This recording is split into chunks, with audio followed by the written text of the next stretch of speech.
сәлем, менің есімім Аягөз Омарханқызы, мен жалпы тәжірибелік дәрігер боламын. Бисмиллах деп сіздермен өте пайдалы ақпараттармен бөлісуге ниеттеніп отырмын. Жалпы бүгін жөтел тақырыбын қозғаймыз, себебі жөтел қазір өте көп балаларда кездесетін және аналарды ең алаңдататын күрделі симптом болып табылады. Яғни жөтел дегеніміз аты айтып тұрғандай, ол белгілі бір аурудың өзі емес, белгілі бір диагноз емес, ол әртүрлі аурулардан болатын симптом, яғни сырттан көрінетін клиникалық көрінісі. Ең алдымен жөтел дегеніміз не, соны ұғынып алайықшы.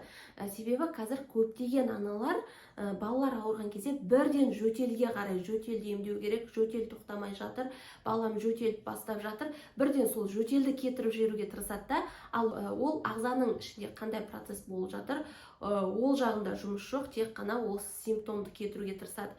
Одан бұрын ең бірінші бұл жөтел дегеніміз не екен, соны ұғынып алуымыз керек та. Жалпы жөтел дегеніміз қандай да бір мына тыныс алу жолдарына, қандай да бір инфекция болсын, қандай да бір бөке зат болсын, немесе жаңағы слиз, шырыш болса, қандай да бір, яғни бұның барлығы тітіркендіргіш болып табылады.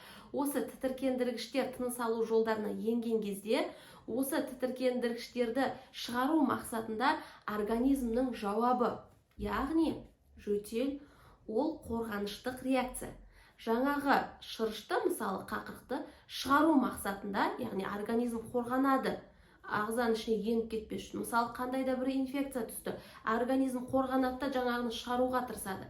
Яғни жөтел дегеніміз қатты қорқынышты нәрсе емес, наоборот, ол адам үшін пайдалы нәрсе. Ал енді сонда да біз жөтелді емдеуіміз керек, ол да жөтел қандай кезде туындайды? Ол ауырған кезде туындайды, дені сау адамдарда жөтел туындамайды ғой. Ал жөтелді емдеу үшін бірінші не себептен болып жатыр сол жөтел, соны анықтауымыз керек. Жалпы жөтел дегеніміз ОРВИ кезінде, бронхит кезінде, пневмония кезінде, обструктивті бронхит кезінде, бронхиальная астма кезінде, немесе қандай да бір бөгде зат енген кезінде тыныс алу жолдарына, немесе жаңағы ауыр жағдайларда көк жөтел, муковисцидоз дейді, осы жағдайларда қатты жөтелеміз. Яғни осы ауруларды, пневмония болса, қандай, не үшін жөтел болып жатыр, соны ең бірінші дәрігерден барып анықтап аламыз. Яғни диагнозды анықтап аламыз да, бірінші сол диагнозды емдейміз. Мысалы, бактериалды пневмония болса, негізгі емі антибиотик, яғни антибиотикпен емдейміз. Обструктивті бронхит болса, оны бронхтарды кеңейтетін бронходитик, мысалы биридуалмен ингаляция жасаймыз. Ал егер ларингит болатын болса, пульмикортпен ингаляция жасаймыз деген сияқты. Негізгі бірінші диагнозды анықтаймыз, сол диагноз бойынша ем тағайындаймыз. Ал егер ОРВИ болса, қарапайым ОРВИ, вирусқа қарсы бізде препарат жоқ, әлемде нақты дәлелденген.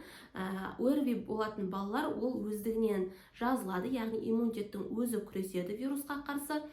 Бұндай жағдайда жөтел болса, біз балаға тек симптоматикалық ем көрсете аламыз, яғни жөтелді жеңілдететін балаға жағдай жасаймыз.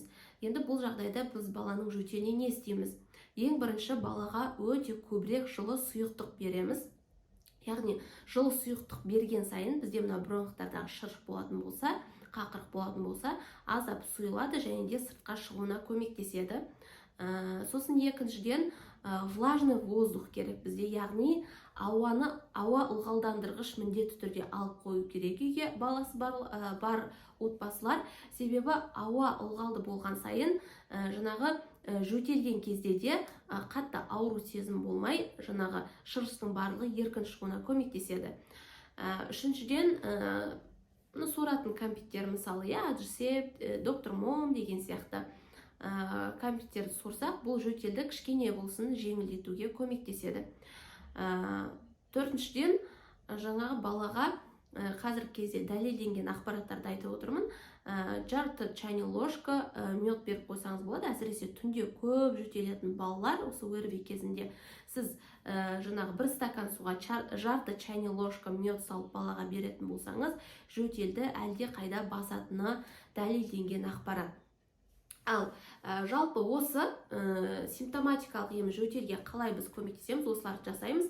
Ал егер бұл жағдайда ингаляция жасауға болады ма дейтін болсаңыз, жай ғана ОРВИ кезінде, мысалы постназальный затек болуы мүмкін, ондай кездерде біз ингаляция бірден жасамаймыз ОРВИде, тек қана обструктивті бронхит кезінде жасасаңыз болады, жаңа бронхтарды кеңейту мақсатында.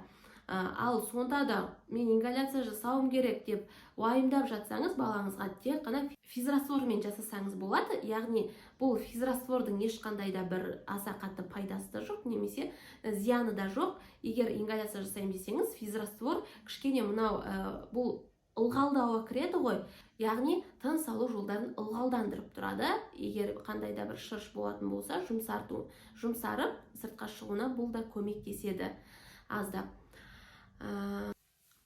Жалпы енді келесі нәрсені есте сақтап алыңыздар, жақсылап туылғаннан 6 жасқа дейін балаға ешқандай да муколитиктер беруге болмайды. Себебі мысалы амбро дегенді, лазалван дегендерді көп беріп жататын аналар бар.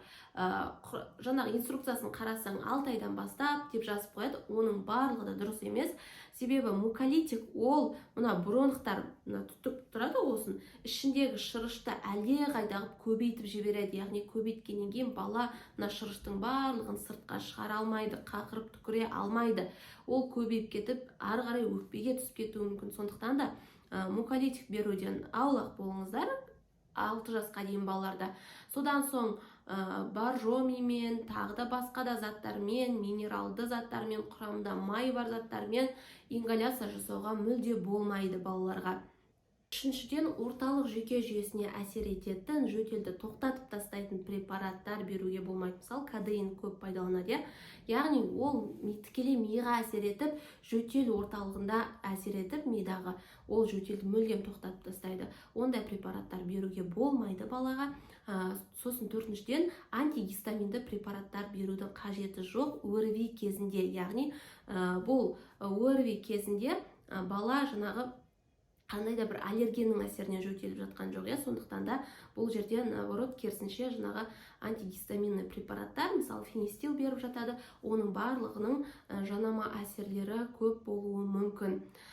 Енді қандай жағдайда сіз баланы дәрігерге міндетті түрде тезірек көрсетуіңіз керек? Егер баланың жөтелі 2 аптадан асып кеткен жағдайда, ешқандай да бір жақсару болмаса, баладағы насморк 2 аптадан асып кеткен жағдайда, бұл жерде де ешқандай жақсару болмаса, 4 айға дейінгі балада осындай жөтел болып жатса, немесе баланың жөтелмен қоса температурасы көтеріліп, одан сайын жағдайы нашарлап жатса, жаңағы температураны көтере алмайтындай жағдайы нашарлап жатқан жағдайда, одан кейін бала ешқандай сұйықтық ішуден бас тартқан жағдайда, емуден бас тартқан жағдайда, содан соң балада жиі тыныс алу, яғни ентігу болып жатқан жағдайда міндетті түрде тез арада дәрігерге көрсетуіңіз қажет.